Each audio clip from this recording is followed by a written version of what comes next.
آپ کو خوش آمدید کرتا ہے۔ اور ٹھیک ہے، آئینی عدالتیں اور ججوں کے تبادلے بھی اپنی جگہ، آزاد کشمیر میں گورنمنٹ ختم ہوئی ہے اور نئی حکومت آئی ہے، وہ بھی بڑا اہم ایشو ہے، اور پاکستان افغانستان کے درمیان جو کشیدگی وہ بھی اپنی جگہ، اور لا اینڈ آرڈر۔ لیکن آج ایک بڑی خبر نے مجھے چونکا دیا کہ سندھ میں، جی ہاں سندھ میں کاروکاری میں کوئی 4 سال میں 466 خواتین کا قتل ہوا ہے، یا 4 سال میں 466 خواتین کا، اور اس میں 129 مرد بھی شامل ہیں۔ اگر دیکھیں کہ یہ جو پاس کے چند برسوں میں سال 2022 میں 114 خواتین کا قتل ہوا، 2023 میں 167، 2024 میں 152، اور 2025 میں اتنے 10 ماہ میں کوئی 162 کا کاروکاری کے الزام میں قتل کیا گیا۔ بہرحال یہ بھی ایک المیہ ہے کہ کاروکاری میں جو ہے وہ قریبی عزیزی شامل ہوتے ہیں، شوہر، بیٹا، ماں، اور اس میں جو یہ بڑی حیرت ناک بات ہے کہ شاید جو پکڑے جاتے ہوں وہ پولیس کی نااہلی ہو یا کمزور عدالتی نظام ہو، سزائیں نہیں ملتی۔ خواتین این جی اوز کے بارے میں بھی کہا جاتا ہے کہ زیادہ تر وہ ایک رپورٹیں یا سیمینار تک موجود ہوتے ہیں، اور اگر اوور آل آپ دیکھیں تو پاکستان کا امتیازی سلوک جو خواتین کے ساتھ ہو رہا ہے، جو ہیرسمنٹ ہو رہا ہے، ہیرسمنٹ ایک الگ چیز ہے، اس پر بھی ہم گفتگو کریں گے، وہ کوئی عالمی رینکنگ میں ہم 146ویں نمبر پر ہیں۔ میرے ساتھ ہیومن رائٹ ایکٹیوسٹ ماروی ایوان ہیں، اور ہمارے political activist women action forum کی بڑی سینئر رہنمائی کہوں گا، میں دونوں کو خوش آمدید کہتا ہوں۔ ماروی جی، یہ جو فیگرز آتے ہیں کہیں بیک پیج پہ چھپتے ہیں تو اہمیت دیتی نہیں ہوتی اتنی، لیکن اتنی بڑے یہ وہ ہیں جو غالباً رجسٹرڈ ہوں گے، تو جو مجھے تھوڑا سا اور اس کو پہ انفارم کیجئے کہ یہ جو کاروکاری جیسی قدیم رسم جو ایک فیوڈل نظام کی پیداوار کرتی تھی، لیکن اب تو کہتے ہیں جو ہمارے یہاں شہری وڈیرے ہیں، کراچی جیسے شہر اور حیدرآباد، سکھر اور اسلام آباد، وہاں بھی اس طرح ہوتا ہے ماروی؟ جی، مجاہد صاحب، سب سے پہلے تو اتنے اہم موضوع پہ بات کرنے کے لیے بہت شکریہ، اور مجھے شامل کرنے کے لیے بھی۔ جب ہم کاروکاری کے کیسز کی بات کرتے ہیں تو ہم ہمیشہ یہ بات کرتے ہیں کہ رپورٹڈ سے زیادہ ان رپورٹڈ کیسز کا نمبر ہے۔ ابھی بھی جو صورتحال ہمیں نظر آ رہی ہے، جو رپورٹس ہمیں بتا رہی ہیں، اس سے کئی زیادہ نمبر ہے جس میں عورتوں کو مار دیا جاتا ہے، غیرت کے نام پہ قتل کر دیا جاتا ہے، اور ان کی باڈیز کو دفنا دیا جاتا ہے۔ کسی کو پتہ بھی نہیں ہوتا کہ اس گھر میں کوئی عورت تھی اور وہ غیرت کے نام پہ قتل کر دی گئی۔ جب رپورٹڈ کیسز کی ہم بات کرتے ہیں تو اس میں بھی ہمیں کوئی خاطر خواہ سزائیں ہمیں ملتی ہوئی نہیں نظر آ رہی ہیں۔ ان کیسز کے حوالے سے ہمیں معاشرے میں سیریسنس ان کی روک تھام کے لیے نہیں نظر آ رہی ہے، چاہے ہم حکومت سندھ کی بات کریں، ہم پولیس کے پورے ادارے کی بات کریں، یا تو ہم اسمبلی میں جو ممبران ہیں ان کی بات کریں۔ نہیں وہ سیریسنس دیکھی ہم نے کبھی، وہ عملی طور پہ کوئی ایسی نہیں چیزیں ہم نے دیکھی ہیں۔ اگر قانون پاس ہوتے بھی ہیں، قندیل بلوچ کے قتل کے بعد ہم نے یہ دیکھا کہ معافی ختم ہو گئی قانون سے، مگر اب بھی اتنے سارے کیسز میں صلح ہو جاتی ہے، وہ کیسز بیک آف ہو جاتے ہیں، ان کیسز کو پراپر طریقے سے نہیں پورا کیا جاتا کورٹوں کے اندر بھی۔ اور جب ہم یہ دیکھیں کہ آگاہی کی بات کریں کہ ایسا کوئی قانون موجود بھی ہے، اور غیرت کے نام پہ جو قتل ہو رہے ہیں اور غیرت کو بچانے کے لیے جو تشدد کا سہارا لیا جا رہا ہے، اس کے لیے مائنڈ سیٹس کے اوپر کوئی کام نہیں ہو رہا ہے، چاہے وہ ماڈرن وڈیرے ہوں یا جو دقیانوسی طور پہ ہمیشہ سے وڈیرائی نظام ماروی، یہاں چلتا تک میں ہوا آیا آ ہوں رہا تو ہے۔ مجھے امر سندھو نے بھی جوائن کیا، شکریہ۔ خاص طور سے آپ سے ملاقات نہیں ہوئی، لیکن ہم جو گفتگو کر رہے تھے، بڑے ایشوز تو چلتے ہی رہتے ہیں، عدالتیں اور باقی میں کیا کروں، گورنر، یہ سینٹ تبدیلیاں، لیکن یہ ابھی جو ایک رپورٹ مجھے جس نے چونکایا، آپ تو خیر بہت عرصے سے اس پہ کام کر رہی ہیں، لیکن ایک خیال پہلے یہ تھا کہ چلیں این جی اوز یا خواتین انجمنیں، لیکن قومی اسمبلی میں اور سینٹ میں اور آپ کی صوبائی اسمبلیوں میں بڑی تعداد میں خواتین ہیں۔ سوری ٹو سے، آپ بھی فالو کرتی ہوں گی، میں نے کوئی ایسا دیکھا نہیں کہ کبھی ان خواتین نے، کہ انہوں نے اپنے آپس میں، حتیٰ کہ یہ کہ ایک بڑی دشمن ایک دوسرے کی جماعتیں ہوتی ہیں، ایک کوکس بھی بنائی ہوئی ہے، تو اس سطح پر کبھی میں نے اگر ہوا ہو تو شاید سرسری سا ہوا ہو، کیا کہیں گی امر؟ میں تو یہ کہتی ہوں کہ بدقسمتی کے ساتھ سندھ کے اندر جو کاروکاری یا جو ہے عورتوں پر تشدد کے حوالے سے جو رجحان بڑھا ہے وہ اتنا افسوسناک ہے کہ کچھ ایک مہینہ پہلے کوئی وومن سیکشن فورم حیدرآباد نے بھی اپنی ایک رپورٹ جاری کی تھی عورتوں کے خلاف تشدد کے کیسز کی. اس میں بھی کوئی جو ٹرینڈ سامنے آئے، کیونکہ ان جو ڈیٹا تھا اس ڈیٹا کو بعد میں انالائز کیا گیا اور اس انالیسز میں 2-3 چیزیں کھل کر سامنے آئیں جس کا ذکر شاید اس رپورٹ میں بھی نہ ہو. اور وہ باتیں یہ تھی کہ پہلے تو صرف قتل ہوتا تھا یا آنر کلنگ یا کس طرح، اب نہ صرف قتل ہوتا ہے لیکن جس طرح سے ان کی کچلی ہوئی لاشیں ملتی ہیں، گمنام لاشیں ملتی ہیں، بے نام جو ہے، اور جن کے اعضاء خاص طور پر جو ہے ان کے کبھی سر کٹے ہوئے، کبھی ان کے بازو کٹے ہوئے، کبھی وہ جلائی ہوئی، اس طرح کا ٹرینڈ جو ہے دیکھنے میں آیا ہے. اور وومن سیکشن فورم نے بہت مرتبہ اس پہ جو ہے بات کی ہے، لیکن اور دوسری حیرت انگیز بات یہ ہے کہ ان کے قاتل پکڑے بھی جاتے ہیں. یہ بھی نہیں ہے کہ پولیس پہ دباؤ رہتا ہے اور اس کے بعد ایف آئی آرز بھی ہو جاتے ہیں. آپ کہہ رہے ہیں کہ ایف آئی آرز جو ہے ابھی بات ہو رہی تھی کہ ایف آئی آرز جو ہے وہ داخل نہیں ہوتی یا پھر صلح ہو جاتی ہے. میں آپ کو بتاؤں کہ یہاں تک بھی جو ہے ایک ایڈوانسمنٹ ہوئی ہے کہ اب جو ہے سرکار کی مدیت میں ایف آئی آر ہوتی ہے زیادہ تر، کیونکہ ہم ہونے والی ایف آئی آر کی انالیسس بھی ہمارے پاس ہے اور اس میں کون ہے، اس کا مدعی کون بنتا ہے وہ بھی ہمارے پاس ہے. ہماری خاص طور پر وومنس آرگنائزیشن ہے وہ اس پر دباؤ ڈالتی ہے. امر میں یہی آپ سے کہہ رہا تھا، یہ تو آپ خواتین تو کر رہی ہیں، لیکن یہ جو ماشاءاللہ اللہ ماشاءاللہ بڑے اچھے ان کے الاؤنسز ہیں، تنخواہیں ہیں، میں خواتین اراکین اسمبلی جو ہیں، یہ سینٹ میں، قومی اسمبلی میں، سندھ اسمبلی میں، جی اس پورے جو ہے اس ٹرین میں یا ان کے جو عورتوں پہ تشدد میں کوئی کمی نظر نہیں آتی. اب اس کی انالیسس کریں تو دراصل یہ بات سامنے آتی ہے کہ عورتوں کے نام پر، ہیومن رائٹس کے نام پر سرکاری غیر سرکاری تنظیمیں جس میں مراعات بھی ہیں، جس میں آپ کے ٹی او آر بھی ہیں، آپ کے جو ہے کام کرنے کے وہ بھی دیے ہوئے ہیں، وہ تمام چیزیں موجود ہونے کے باوجود ان کی طرف سے کوئی ایسی پالیسی سامنے نہیں آئی، کوئی ایسا ڈیٹا سامنے نہیں آیا. ابھی بھی جو ڈیٹا آ رہا ہے یا تو آپ کو پولیس سے ملے گا یا تو آپ کو اس جرنلسٹ سورسز سے ملے گا. امر یہاں تک آیا ہوں، امر میں یہاں تک آیا ہوں تو ذرا امر سندھو، کوئی آپ کو ایسی پولیٹیکل پارٹیز کے اندر. امر یہاں تک میں آیا ہوں تو ذرا مابی یہ جو میں چاہ رہا تھا کہ امر سے بھی یہ معلوم کروں اور آپ سے خاص طور پہ کہتا ہوں کہ یہ جو ہم سمجھتے تھے کہ خواتین کی جو، اب تو ایسا لگتا ہے کہ یہ خواتین اراکین اسمبلی کی اس بات پر ہیں کہ انہیں ووٹوں کے لیے رکھا جاتا ہے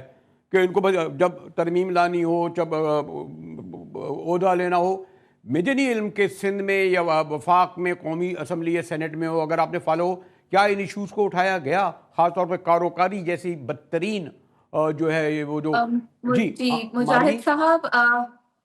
مجاہد صاحب دیکھیں، جیسے کہ ہم لوگ وومن عورت کو پولیٹیکل وے میں مضبوط کرنے کے حوالے سے بھی کام کر رہے ہیں اور ہم اس چیز کو بہت زیادہ سپورٹ کرتے ہیں کہ عورت کی شمولیت، چاہے اسمبلیز ہوں، کوئی بھی ادارہ ہو، کوئی بھی فیلڈ ہو، اس کو ضرور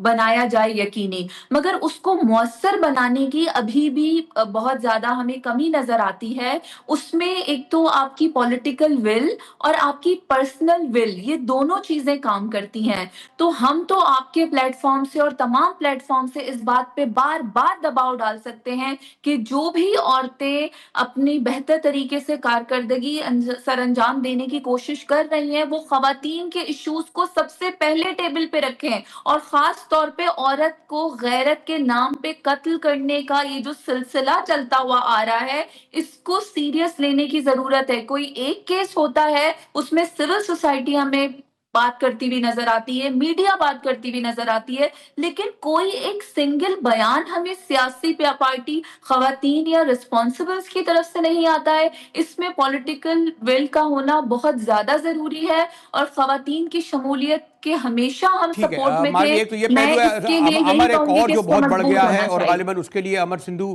ہمیں الگ پروگرام کرنا چاہیے، اور ہے کہ ورک پلیس پہ ہیریسمنٹ، اور اس کے لیے محتسب کا ایک ادارہ بھی ہے، لیکن میں نے خود جانتا ہوں یہ کئی یونیورسٹیز میں ان لیکچرر کے ساتھ ہوا، اور بیچاری بڑی دردناک ان کا انتقال ہوا، عام طور پر خود انہیں مورد الزام ٹھہرایا گیا، اور وہ لوگ بیٹھے ہوئے ہیں ابھی بھی اپنے، ان کو کچھ بھی نہیں ہوا کسی کو، وہ بیچاریاں پیشیوں پہ جاتی رہیں، وہ کھڑے ہوتے رہے۔ تو ورک یہ تو بالکل ڈائریکٹ گورنمنٹ کا فرض ہے نا کہ جو سرکاری ملازم ہو، سرکاری اداروں میں ہو، ہراسمنٹ میں ملوث ہو، شاید ایک آدھ برطرف وغیرہ ہوتے ہوں، لیکن بعد میں کچھ اس طرح کا انہیں مثالی سزا نہیں ملتی امر سندھو۔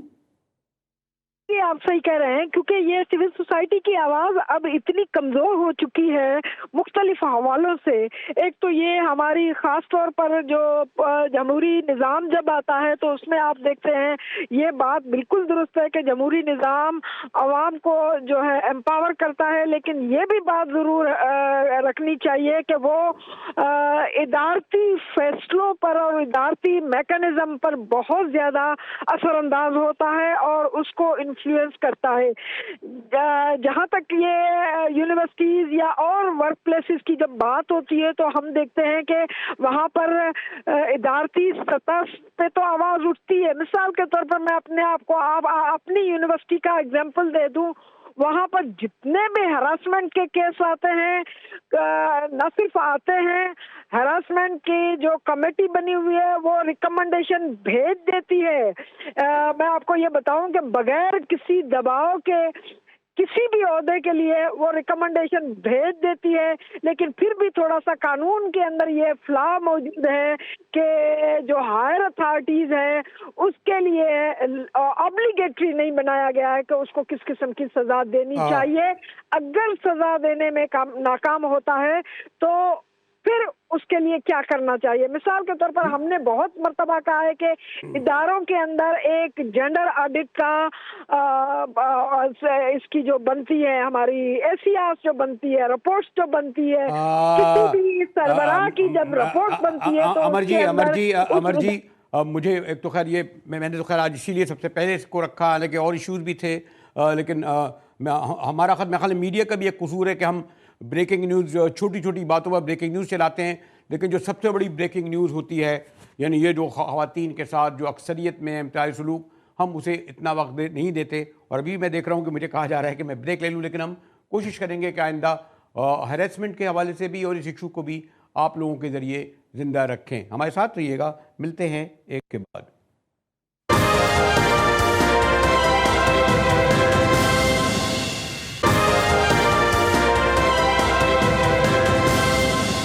جی، تو پہلی آئینی عدالت کے سربراہ محترم چیف جسٹس امین الدین صاحب صدارت وزاری سے حلف لے رہے تھے۔ میرے ساتھ سپریم کورٹ بار ایسوسی کے سابق صدر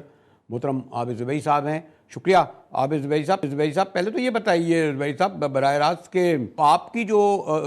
جیسے ہائی کورٹ کی ہوتی تھی association, supreme court bar association کہلاتی تھی، تو اب کہتے ہیں کہ سپریم کورٹ آف پاکستان نہیں، یہ سپریم کورٹ ہے، تو آئینی عدالت کی جو ہے بار بھی الگ ہوگی یعنی یا کچھ ہوگی، یا ابھی اس کے لیے کوئی ترمیم لانی پڑے گی کیا؟ جی، اس کے لیے بھی کوئی ترمیم کر لے، اب تو ان کے گھر کی وہ چیز ہے، ان کے لیے کیا مشکل ہے، کوئی جو ترمیم کرنا چاہے وہ کر لیں، اس میں بھی ترمیم کر لیں، کہ جی ہوگی یا بار کاؤنسل ایکٹ کے اندر ترمیم کر لیں اب ہوگی۔ لیکن دیکھیں سپریم کورٹ بے شک سپریم کورٹ ہے، لیکن وہ ایک امینڈمنٹ چیف جسٹس صاحب کے لیے ہوئی ہے، جو چیف جسٹس ہے سپریم کورٹ کے وہ اپنے ٹینیور میں چیف جسٹس آف پاکستان ہی کرائیں گے۔ تو چیف جسٹس پاکستان ہے اور chief justice of supreme court ہے، تو پتہ نہیں سپریم کورٹ آف پاکستان ہے یا صرف سپریم کورٹ رہ گیا، لیکن پاکستان کا لفظ تو نکال دیا گیا اس کے اندر سے۔ سپریم کورٹ تو ویسے بھی اب ماتحت عدالت ہو گئی ہے فیڈرل کورٹ کی، کیونکہ اس کی ججمنٹس بائنڈنگ ہو گیا، اور ان کے جتنے پریسیڈنٹس ہیں سپریم کورٹ کے وہ فیڈرل کورٹ پہ بائنڈنگ، یعنی 75 سال کا جو ہمارا سارا جورسپروڈنس ہے وہ اس پہ بائنڈنگ نہیں ہے ان پہ فیڈرل کورٹ پہ۔ تو یہ اب دیکھیں گے کیا ہوتا ہے۔ اب نہیں مطلب یہ کہ ابھی انہوں نے یہ کہا کہ یہ والے جو ہمارے وزیر قانون نے کہا کہ جسٹس یحییٰ سید تو رہیں گے چیف جسٹس جب تک ان کی مدت ہے، وہ ریٹائرڈ ہو گئے تو پھر نیا چیف جسٹس سپریم کورٹ کا آئے گا؟ جی، وہ چیف جسٹس جو نیا سپریم کورٹ کا آئے گا وہ چیف جسٹس آف پاکستان نہیں کہلائیں گے، اور وہ صرف chief justice of federal court ہوں گے، چیف جسٹس آف پاکستان. اگر یہ دیکھیے چیف جسٹس یہ آیا جو ہے وہ آئی تھنک 2000 ابھی 2 سال کے بعد ریٹائر ہو جائیں گے، ٹھیک ہے. اور ان کو مدت ملی ہے 3 سال کی. جب جو نیا چیف جسٹس ان کی جگہ اپوائنٹ ہوگا وہ chief justice of supreme court ہوں گے، اور چیف جسٹس سپریم کورٹ وہ اوور ماتحت ہوں گے اس سے چیف جسٹس ان سے جسٹس امین الدین سے، کیونکہ یہ ان کی مدت ملازمت جو ہے 3 سال کے لیے ہے، اور یہ ویسے ان کی 65 سال ہو رہی تھی جس پہ ریٹائر ہو رہے تھے یہ آئی تھنک 30 نومبر اچھا کو. زبیر صاحب، ایک بڑا ہم لوگ بھی بڑے میڈیا والے بھی، حالانکہ ہمیں اپنی گریبانوں میں بھی جھانکنا چاہیے، یہ ججز پہ یہ تانا دیا کرتے تھے کہ جناب اگر ایسا ہے تو مستعفی کیوں نہیں ہوتے. لوگ یہ کہتے تھے کہ جناب ان کے جو پٹس ہیں، ان کی جو تنخواہیں ہیں، ان کی جو پینشن ہے، میں نے دیکھا تھا بیچارے جسٹس سجاد علی شاہ کراچی میں تھے اور چودھری صاحب کے عطاب کا شکار تھے، کافی عرصے بعد ان کی پینشن بند تھی، بڑے برے حال میں تھے. باقی جو ان کا جو بھی ہو جیسے سجاد علی شاہ، تو مجھے یہ بتائیے کہ کیا اب جو جیسے اطہر من اللہ صاحب اور ان لوگوں نے ریزائن کر دیا ہے، جب یہ ریزائن دیتے ہیں تو ریزائن دینے کے بعد کچھ لوگ اس لیے ریزائن نہیں دیتے کہ بھائی وہ جو ہمیں پینشن نہیں ملے گی، ہمیں باقی مراعات نہیں ملیں گی، کیا ہوگا؟ سپریم کورٹ کا اس طرح نہیں ہوتا، ہائی کورٹ میں ہوتا ہے. ان کو بیسکلی ایک رولز ہیں کہ ان کو ہائی کورٹ میں 5 سال اگر وہ سرو کریں ایز اے جج آف دا ہائی کورٹ تو پھر ان کو فل پینشن کا ہوتا ہے، ورنہ ان کی جتنے پیریڈ ہائی کورٹ میں رہے ہوتے ہیں اس طرح سے کیلکولیٹ ہوتی ہے. تو اس نے ہائی کورٹ کے جج اگر 5 سال رہے تو ان کو فل پینشن. سپریم کورٹ میں اس طرح کی چیز نہیں ہے. اب جسٹس اطہر من اللہ اور جسٹس منصور علی شاہ کو ان کو پینشن، اپنی فل پینشن ملے گی جو ان کے جو انڈر دی رولز اور ریگولیشنز وہ انٹائٹلڈ ہیں، تو اس کا ایشو نہیں ہے. سپریم کورٹ میں نہیں ہوتا یہ کیا بات ہے عابد زبیری صاحب؟ آپ نے چودھری کورٹیں بنانے میں بھی آپ لوگوں کا بہت بڑا ہاتھ تھا. ہمارے چودھری اعتراض حسن، ہمارے منیر ملک، ہمارے سب دوست ہیں، علی احمد کرد اور حامد خان بڑے سرخیل تھے، بڑے، اور ہم لوگوں نے بڑے ان کو سرخ ہرے سب طرح کے سلام پیش کیے، اور کچھ ہی نہیں عرصہ گزرا تھا کہ اس کے بعد ہمارے چودھری اعتراض امیر سب ایک چودھری کورٹوں کے خلاف ہو گئے. لیکن اس سے بڑی کہتے ہیں جی تاریخ میں کوئی اتنی بڑی تحریک نہیں چلی. اب تو غالباً میں جو 27ویں اور 26ویں ترمیم آئی ہیں، غالباً اس سے بڑی ترامیم بھی شاید پاس میں نہیں آئی ہوں. کیا وجہ ہے کہ آپ کی باریں جو ہیں گھروں میں بیٹھی ہوئی ہیں، اور کل مال روڈ پہ نکلے تو غالباً چند سو لوگ بھی نہیں تھے؟ دیکھیے آپ صحیح کہہ رہے ہیں. اس وقت دیکھیے اس وقت ایک ملٹری ڈکٹیٹر تھے جن کے خلاف ہوتی ہے، انہوں نے چیف جسٹس کے ساتھ وہ کیا تھا. اس میں پھر آپ دیکھیے پولیٹیکل پارٹیز جو بڑی پولیٹیکل پارٹیز تھی انہوں نے بھی ان وکلا کا ساتھ دیا تھا اس موومنٹ میں، آپ کو یاد ہوگا. تو وہ چیز اس میں مسنگ ہے، کیونکہ یہاں وہی دونوں جماعتیں جو ہیں خاص طور پہ وہی امینڈمنٹس کروا رہی ہیں. انہوں نے اپنی ایک جو میثاق جمہوریت کیا تھا اس کے تحت کانسٹیٹیوشنل کورٹ بنا کے سپریم کورٹ کو بالکل مرحوم کر دیا، میں نے ختم کر دیا سپریم کورٹ کے as a state's highest court of the land. ان سے کانسٹیٹیوشنل جورسڈکشن چھین لی گئی ہے، وہ ایک نئی کورٹ میں دے دی گئی ہے. اور پھر وکلا ڈیوائیڈڈ ہیں کہ جو آج کل بار ایسوسی ایشن بار کاؤنسل، پاکستان بار کاؤنسل اور سپریم کورٹ بار ایسوسی ایشن جو وکلا اس وقت پاور میں ہیں وہ الائیڈ ہیں حکومت، کیونکہ انہی کے لیڈر ہیں جی یہ اعظم نذیر تارڑ صاحب، وہ اس وقت فیڈرل لا منسٹر ہیں. تو آپ دیکھیے، اور پھر ساری ان کی مراعات دینا، لوگوں کو نوکریاں دینا ایز اسسٹنٹ اے جی ڈپارٹمنٹ میں، اٹارنی جنرل ڈپارٹمنٹ میں اور مختلف ٹرائبونلز اور یہ سارا، تو یہ وکلا جو ہے اس طرح سے بالکل ڈیوائڈڈ. لیکن میں آپ سے ابھی بھی کہتا ہوں اکثر وکلا جو ہے، اکثریت وکلا کی وہ پھر بھی ان آئینی ترامیم کے خلاف ہے. آپ نے پاکستان بار کاؤنسل کا ریزولوشن دیکھا، سکھر کا بہت بڑا کنونشن دیکھا، کراچی بار بھی کرنے لگی ہے. تو سندھ کے وکلا دیکھیے، زیادہ جو وکلا جو اس میں متحرک ہیں وہ سپریم کورٹ کے لائرز ہی نہیں ہیں، وہ ہائی کورٹ یا ڈسٹرکٹ کورٹ کے لائرز ہیں، لیکن وہ آئین و قانون کے لیے کھڑے اور وہ ان وکلا کا ساتھ دے رہے ہیں جو آئین و قانون کے ساتھ کھڑے ہیں. تو ایک بالکل ڈیوائڈ ہے، ایک وہ ہے وکلا ہیں جو کھڑے ہوئے، ایک ہے جو گورنمنٹ کے ساتھ اس ترمیم کے ساتھ الائیڈ ہے، لیکن اس وقت وہ پاور میں ہے، اور ان کے ساتھ پاور کے ساتھ ان کے پاس بروٹ اسٹیٹ فورس بھی ان کے ساتھ ہے. تو وکلا پھر بھی پیچھے نہیں ہٹیں گے انشاءاللہ، وہ اپنی تحریک جاری رکھیں گے. دیکھیں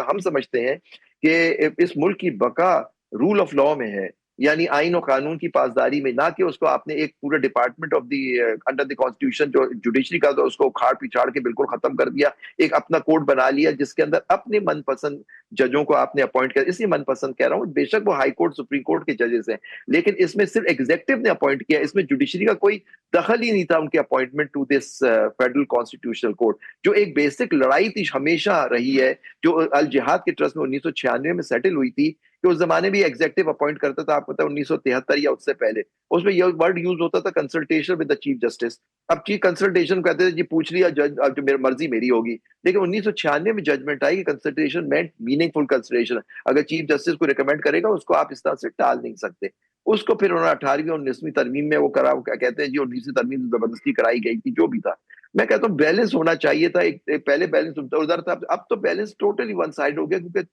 جوڈیشل کمیشن آف پاکستان جو اپوائنٹ کرتا ہے اب ججز, آگے بھی کرے گا اس فیڈرل کورٹ میں اپوائنٹمنٹس کے بعد,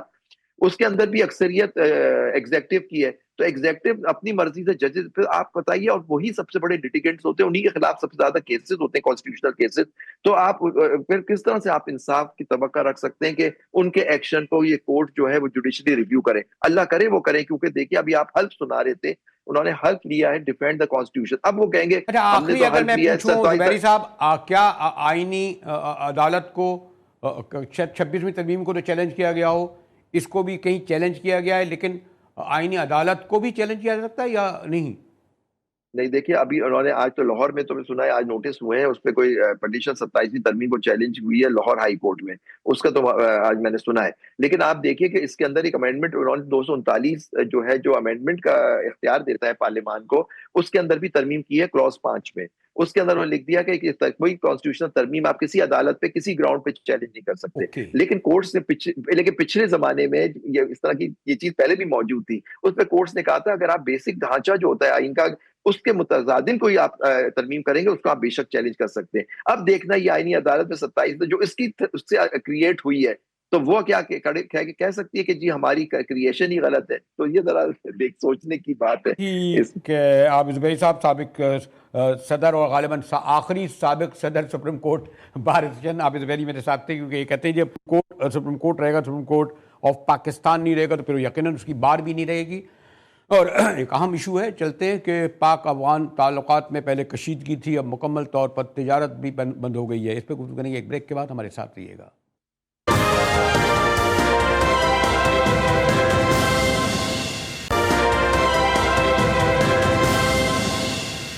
یہ ٹی وی میں ایک بار پھر مجاہد رضوی آپ کو خوش آمدید کرتا ہے.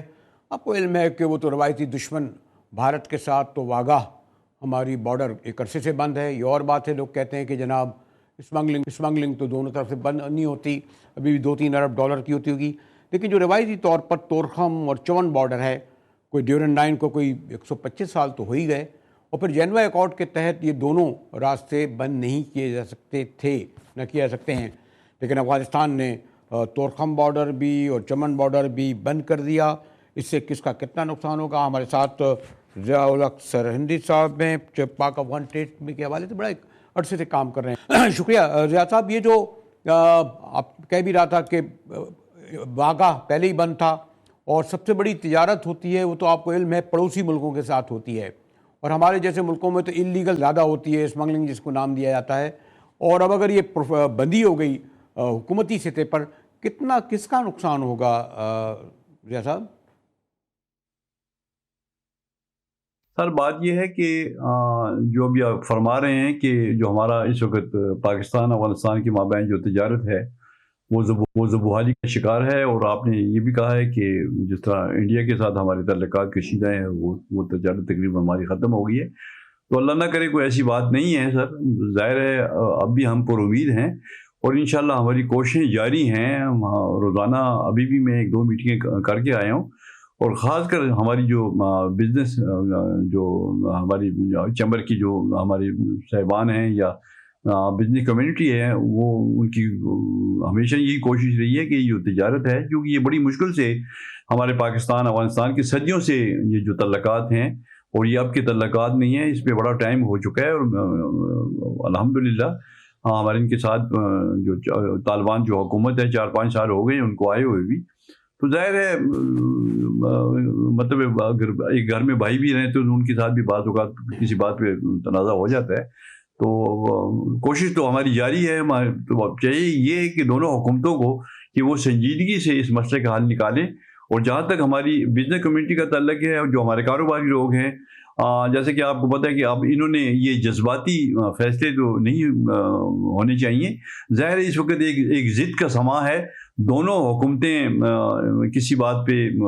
مطلب ہے کہ بہت وہ سختی کا مظاہرہ کر رہی ہیں، لیکن جیسا کہ ابھی ان کی نائب وزیر اعظم مولانا عبدالغنی صاحب برادر نے جو پچھلے دنوں ایک بیان دیا ہے کہ ہم پاکستان سے ہر قسم کی تجارت زیادہ آپ یقیناً پر امید بھی ہیں اور اس کو ذرا شاید لائٹر وے میں دیکھ رہے ہیں، لیکن آپ کو علم ہے کہ جو افغان ٹرانزٹ ٹریڈ ہے غالباً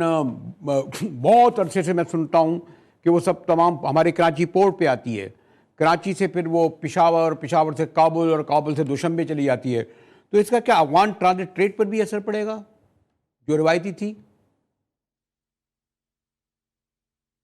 جی مجھے ایسے بات یہ ہے کہ جیسا کہ آپ کو پتہ ہے کہ 1965 کا جو معاہدہ تھا، جو جنیوا کنونشن کے تحت جو راداری کی ہم نے ان کو سہولت دی ہوئی ہے، تو جب 1958 میں معاہدہ ہو رہا تھا اس وقت تو خیر ہم اسٹوڈنٹ تھے،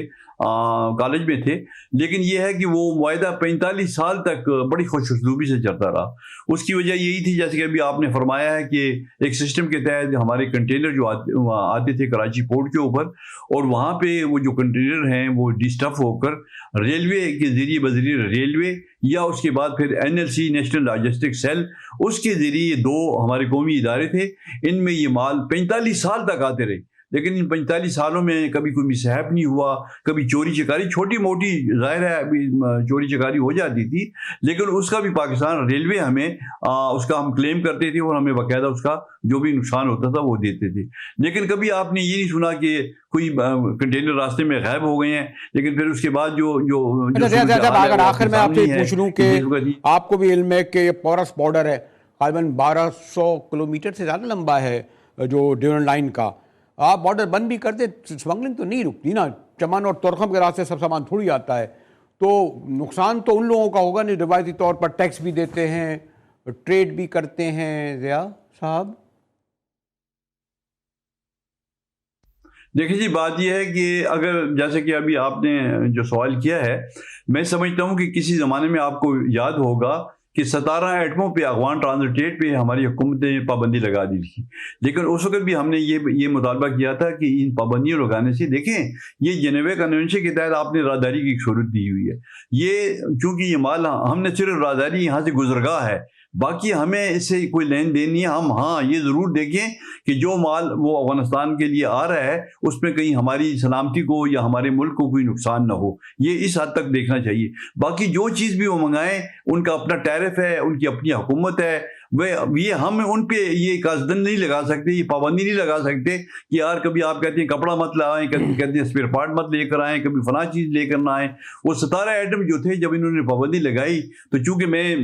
پاکستان ریلوے اسٹینڈنگ کمیٹی کا بھی چیئرمین ہوں، اس اقدام سے 17 ایٹموں کے نہ آنے سے پاکستان ریلوے کو جیسے کہ آپ کو پتہ ہے سالانہ 3 سے 4 ارب روپے کا صرف فریٹ کی مد میں ہمیں اس ٹرانزٹ کی گیتا، اس کو گیتا کہتے ہیں، goods in transit to Afghanistan, اس سے ہمیں فائدہ ہو رہا تھا۔ پھر اسی طرح ہمارا دوسرا قومی ادارہ تھا NLC نیشنل لاجسٹک سیل، اس کو بھی تقریباً 2.5-3 ارب روپے کا فائدہ ہو رہا تھا، لیکن وہ جب 17 ایٹموں پہ پابندی لگی تو وہی جو سامان تھا جو کہ یہاں سے آپ جو نقصانات بتا رہے ہیں، یقین